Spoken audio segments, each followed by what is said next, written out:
Good morning. Shri Swami Samarth. Hello family. चला तर मग आज करूया नव्या दिवसाची नवी सुरुवात. मग काय, घेतली गॅसवरती चहा ठेवला एकीकडे आणि मग मस्तपैकी कपं अशी छानशी धुवून घेतली. मुलांचीही कपं धुवून घेतली मी आणि मग राहिलेली कपंही धुवून घेतली. मग काय, छान छानपैकी मस्तपैकी घरातली सगळी भांडी रचायला घेतली. म्हटलं चला करूया नव्या दिवसाची नवी सुरुवात. रोजची सुरुवात तर सारखीच असते, कारण की रात्रीची भांडी लावा, आलेलं दूध हे गाळून घ्या आणि मग काय, दूध वगैरे गाळून घेतलं आणि मग मी पुन्हा चायमध्ये दूध टाकण्यासाठी कालचं बाशी होतं ते दूध ते काढून घेतलं फ्रीजमधून. कारण की दूध काढल्यानंतर मग त्याच्यावरती साय असते ना, मग ती रोज आम्ही थोडी थोडी साठवत असतो. कारण की ती साय साठवल्यानंतर आपण थोडं ते तूप वगैरे काढून मुलांना खाऊ पिऊ घालू शकतं. आमच्या घरातली नवे पाहुणे दाखवू का तुम्हाला? चला तर मग हे बघा, यांना 2 पक्षी आज मी आणले होते बाजारातून. म्हटलं चला मुलांना खेळायलासाठी घेऊया. मुलांनी तर काही खेळले नाही, मग मीच खेळायला लागले. मग काय, घेतले ना किचनची शोभा वाढवून. त्यांना म्हटलं अरे उडा उडा, पण ते उडतच नव्हते. मग काय, मी स्वतः त्यांना उडवत बसले. आणि मग काय, चहा ठेवला. मस्तपैकी चहाची घूट मारत मारत मस्त मजा घेत घेत चहा पित होती मी. चहा वगैरे पिऊन झाली, बटर वगैरे खाऊन झाला. आणि मग म्हटलं चला करूया घर पुसूया, कारण की आज आमच्या घरी येणार होते पाहुणे. मग काय, घर वगैरे पुसायला घेतलं. आधी तर म्हणाल तुम्ही ही वेडी विकर झाली का काय? का? कारण की मी खाली फरशीवरती मीठ टाकत होती. तसं काही नव्हतं. खाली ना बादली होती, म्हणजे खाली ना बादली होती, ती मी पाण्याने भरून ठेवली होती. त्यात मी मीठ, गोमूत्र आणि मस्तपैकी फिनाईलची ॲडव्हर्टाईज करत होती. म्हटलं चला ॲडव्हर्टाईजही करूया थोडंफार, तेही कोलॅबरेशनही करायला शिकावं लागेल ना. मग काय, मस्तपैकी पोचा वगैरे बुडवला आणि मस्त छान छानपैकी घर पुसून घेतलं मी. घर पुसल्याशिवाय घराला शोभाही येत नाही आणि घरात फ्रेशही वाटत नाही. मी रोज रोज घर वगैरे नाही पुसत, कारण की मला तेवढं जमत नाही. 1 दिवसाआड 2 दिवसाआड मी पुसत असते. अधूनमधून वेळ मिळाला का तेही करत असते. मग घेतली मस्तपैकी देवपूजा करायला. आज म्हटलं देवांचं मस्तपैकी छान देवपूजा करूया. मग काय, बघितलं तर सगळा देवपूजेचा कपडा खराब झालेला होता. मग मस्तपैकी हळूहळू सगळे देव काढून घेतले आणि छानपैकी तो कपडा वगैरे बदलायला सुरुवात केली. मग काय, मस्त छानपैकी मस्त न्यू कपडा वगैरे घातला आणि सगळे देव पुन्हा मी एक एक करून देवघरात देव रचू लागले. म्हटलं कधीतरी त्यांनाही फ्रेश वाटतं ना. मग आपण जसं रोज नेहमी आंघोळ वगैरे करत असतो तसं त्यांचीही आंघोळ घालावी. मग मी मस्तपैकी त्यांचीही आंघोळ घातली. छानपैकी सगळे देव वगैरे स्वच्छ कपड्याने छान पुसून वगैरे घेतले. आणि हळूहळू मी सगळे देवघरामध्ये रचून घेण्यासाठी सुरुवात केली. म्हटलं देवांनाही कधीतरी स्वच्छ ठेवलं पाहिजे. मस्तपैकी फुलं घ्यायला गेली, पण लोकांनी आधीच फुलं बाहेरची झाडावरची तोडून नेली होती, म्हणून फुलं वगैरे मला आणता नाही आली. मग मस्तपैकी मी तशीच देवपूजा वगैरे छान सगळे देव वगैरे रचायला वगैरे सुरुवात केली, ठेवायला सुरुवात केली त्यांना. आणि म्हटलं आज काहीतरी स्पेशल करूया, पण काही स्पेशल सुचतच नव्हतं मला.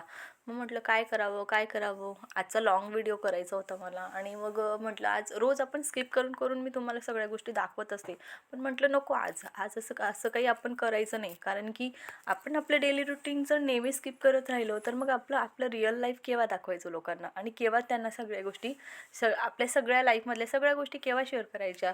असं म्हणून मी तुमच्यासाठी हा लाँग व्हिडिओ बनवते, कारण की व्हिडिओ स्किप नाही करायचा होता मला. मग मी व्हिडिओ स्किप वगैरे न करता मी मस्तपैकी छान सगळे देव वगैरे रचून घेतले. समर्थांचा फोटो वगैरे ठेवून घेतला, स्वामी गुरुचरित्र ठेवून घेतलं, स्वामी सारामृत ठेवून घेतलं, मी स्वामी कृपातीर्थ तारक मंत्रही ठेवून घेतलं.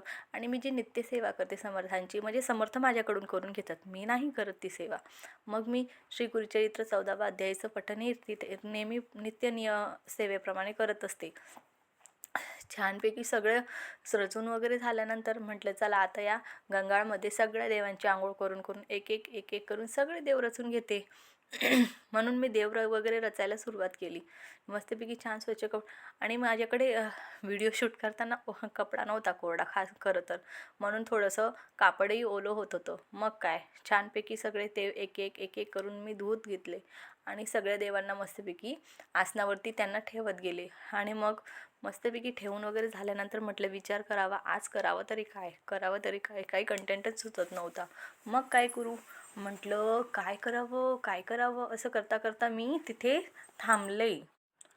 तिथे थांबले आणि पुन्हा तिथून नवी सुरुवात केली. म्हटलं आज काहीतरी स्पेशल करावं, स्पेशल काय करावं, काय करावं? मग मी बाहेर गेले. तिथे छान फुलं वगैरे शोधण्याचा प्रयत्न केला, परंतु फुलंच नाही भेटले. मग मी पुन्हा इकडे-तिकडे गेली आणि पुन्हा फुलं शोधण्याचा प्रयत्न केला, पण नाही भेटली. कारण की सकाळी-सकाळी आमच्या इथे आहे ना, महादेवाच्या मंदिरात खूप लोकं जात असतात. स देवाचं दर्शन घेण्यासाठी, त्यांची सेवा करण्यासाठी खूप लोकं जात असतात. म्हणून आम्ही उठण्याआधीच बरीचशी लोकं झाडाची सगळी फुलं तोडून घेऊन जातात. म्हणून म्हटलं काही भेटले नाही. म्हटलं ठीक आहे, असो जाऊ दे. एक दिवस नाही फुल देवाला चढवलं तर काही हरकत नाही. कारण आपण देवाने आपल्याला दिलेला आशीर्वाद हा एक फुलापेक्षा कमी आहे का? नाही ना. मग असं म्हणून मी सगळं दिवाबत्ती वगैरे केली. देवघरात दिवा वगैरे लावून घेतला आणि मस्तपैकी सगळ्या देवांना अष्टगंधक लावून घेतलं आणि स्वतःही अष्टगंधक वगैरे लावून वगैरे पूजा करायला सुरुवात केली. मग मी नित्यसेवेप्रमाणे स्वामी चरित्र 14वा अध्याय मी हा नित्यसेवेप्रमाणे वाचून घेत असते. म्हणजे समर्थ माझ्याकडून वाचून घेत असतात, नित्यसेवा करून घेत असतात.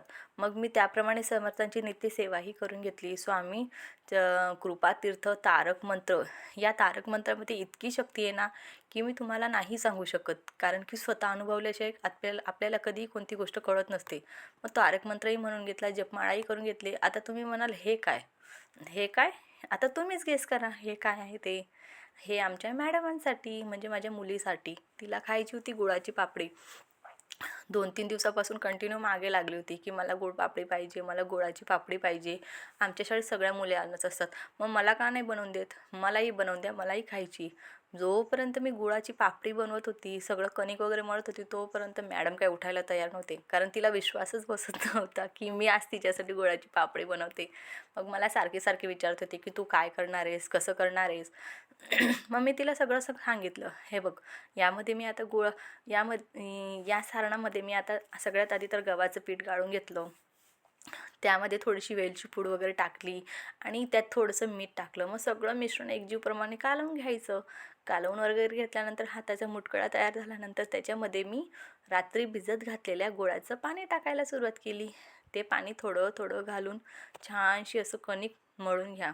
कणिक इतकं छान मळावं की त्यात बोट दाबल्याप्रमाणे ते मऊ मऊ लुसलुशीत लागलं पाहिजे. मग काय, त्याला 20 मिनटं रेस्ट करायला ठेवलं होतं मी. 20 मिनटानंतर रेस्ट केल्यानंतर त्या पिठाला मी बाहेर काढलं. पुन्हा त्याला छान प्रकारे मळून घेतलं आणि मग मी मस्त गोल पापड्या लाटायला सुरुवात केली. हे दोघी महाशय का मला सोडतच नव्हते, कारण त्यांना खायच्या होत्या पापड्या. मग काय, डेलीप्रमाणे माझा मिनी ब्लॉग येत असेल. आज थोडा जास्तच लॉंग व्हिडिओ केला, कारण आज म्हटलं लाईफ स्किप न करता आपण स्वतःची रिअल लाईफ लोकांसोबत शेअर करावी, माझ्या यूट्यूब फॅमिलीसोबत शेअर करावी, म्हणून केला मी. चला तर मग भेटूया नेक्स्ट